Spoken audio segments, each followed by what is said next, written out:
Boy, I tell you, for the money, man, I'm teaching you a lot of stuff, I hope you know.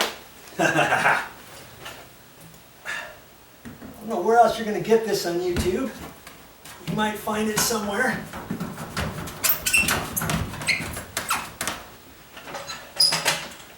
See on the top, it looks like I might have to raise that up just a hair. Down at the bottom, up at the top. Bottom, top. Shimmy it. You see why we had to clean off all of the caulking around there? There, look at that. Man, it almost looks like I know what I'm doing. Class is now open.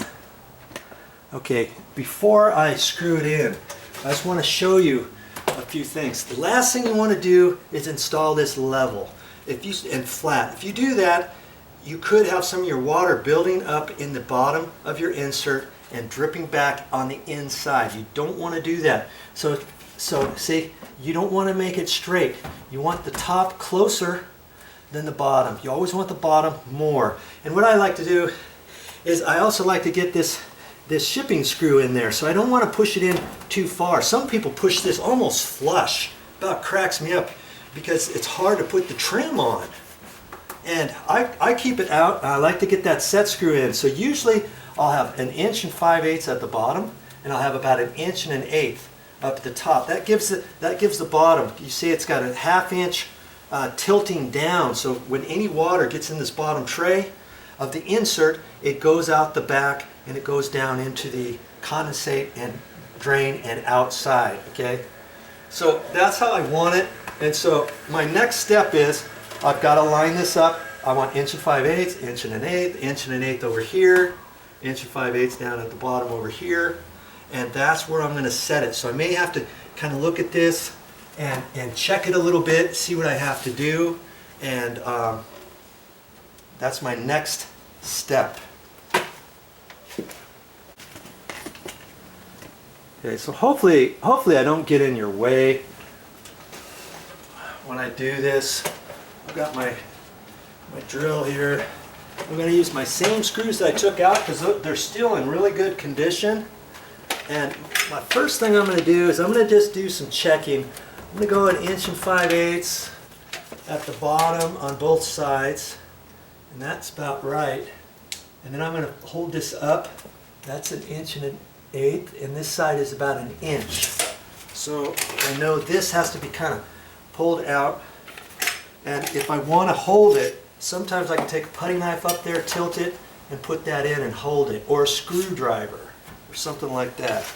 Okay, so I'm looking at it, and it looks like the opening is going to be fine. Okay, so now I'm going to do this for real. And look at your tape. Make sure you're reading your tape right. Sometimes it's easy to look at it backwards. You know, I got 1 5/8" right there. And I got this on low. I'm going to put the first screw in.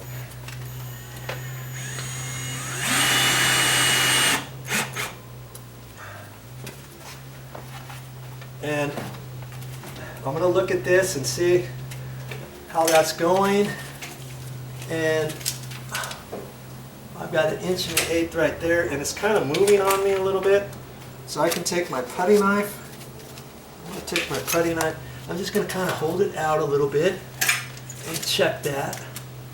I'm right there at 1 1/8". But before I do that, I like to do the bottom ones first. Okay? So I'm going to come over here, and I'm going to measure 1 5/8" here. Right there, and I'm going to screw that one in. Sometimes you have to use your left hand.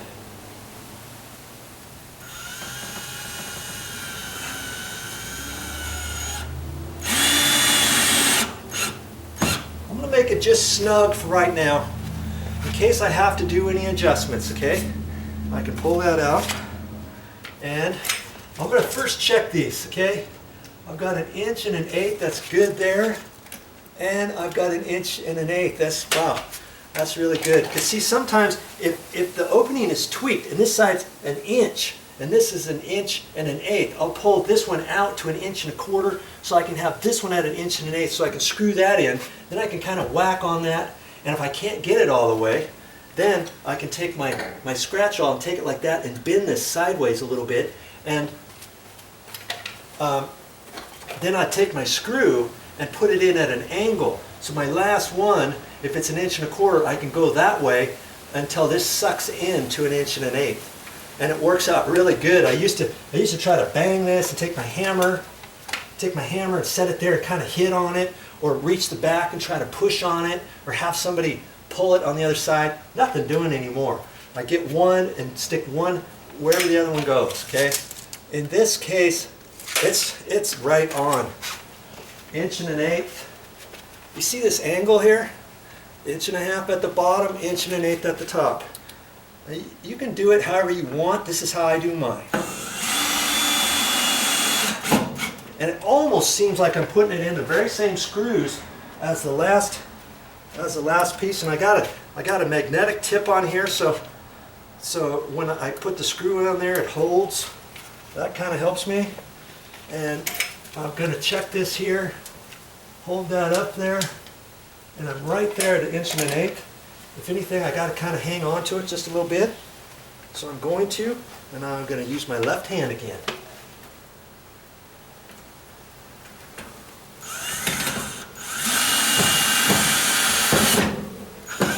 Okay.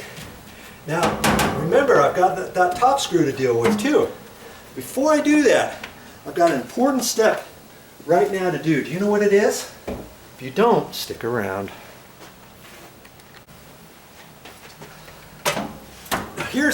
Here's the next thing I want to do before I attach that. I mean, I could really attach that if I wanted to, but if your opening is kind of off a little bit, I want to square this up because I want the trim to fit nicely. I don't want the trim to be cattywampus, or this thing is off at an angle or something. So you know how to square it up? You just take your tape measure and you go end for end on one area, and then you go end for end on the other side. Okay. Now, when I'm looking at that, it's not square. I've got 27 7/8 that way, and I've got 27 1/2, almost 5/8. So I'm off kilter, aren't I? Which means this top would have to go that way, or the bottom would have to go that way. And I'm looking at this, and I'm tight to this opening, okay? If this opening had some slop, I could loosen up a screw here, tighten this one down, and then that would make this kind of go like that, and then it would be more square, okay? There's really not much I can do because I'm tight here, I'm tight there, tight here, tight here. I can't do anything. So I'm off square a little bit. The trim will still fit, I know, but you know, the mounting screws on the back side of the trim, I may have to tweak a little bit, and now I'm aware of that. Okay, so the next thing I'm going to do is I got to put this screw up. See, this tilts up, so if I get it up too high, I just don't want a bow in here, do I? But the first thing I got to do, I put the screw in all the way so it dimples into here, even if it's too far. Okay, now I back it back out. Okay. Now, before I do anything, I get over here and I look at this, and I look and see if the top is bowed or if it's down too low, and I look at it, and I only want this screw to go up until that looks straight. And in fact, it looks straight right there, so I'm going to hold that and just make it so it looks like it's flush. And see, it's still slightly loose, but when I put the caulking on there, when the caulking dries, it's going to tighten up. The last thing you want is this to be bowed way up or down, because then your trim's not going to fit on it properly. The trim has to fit on this, and it's a straight line, okay? So that's where that goes, right there. Now let's get you up here, talking to you about that weather stripping. See this gap right there? There's one on the other side too, and then underneath here there's a little bit. But in reality, after I caulk this, see, you can see sunlight, daylight right there. That's why I have to caulk all the way around here, and so it looks all nicely finished too. But what I do is just, you know, I don't know how much it really helps on this particular one, but I've got the weather stripping, and for the sake of argument, I could use the old weather stripping because it's still in pretty good shape, but I'm going to use the new piece. I'm going to use the new piece. It's really long, and I'm just going to take it and I'm going to shove it in there just like this, and I'm going to hold it here and I'm going to rip it off. I'm going to sneak that down in there. I'm going to push that under. I'm going to hold it on the side bit about there, and I'm going to rip it off. I'm going to push that under. Okay. You see a theme here? Hold it there and rip it off. And now I can fit that under there. And now, I don't know, it doesn't do a whole lot. I got a little piece here. I rip that in half. I take it and I fold it down that way. And I push it under. Oh, somebody wants Joe. I do the same thing over here, like that. There. We're ready for the next one, aren't we? We're going to do the same thing to the next one. Now, did you catch anything? Remember I said I was going to tighten these screws up? I forgot to do that. But there's not much here to tighten. And I've got it stuck on low, number 1. And I got them pretty much tight from before. There, it went in a little bit. Okay. Still going to look at that. That looks fine. Okay. Let's put the next housing in. You ready for that? The more you watch, the more you learn.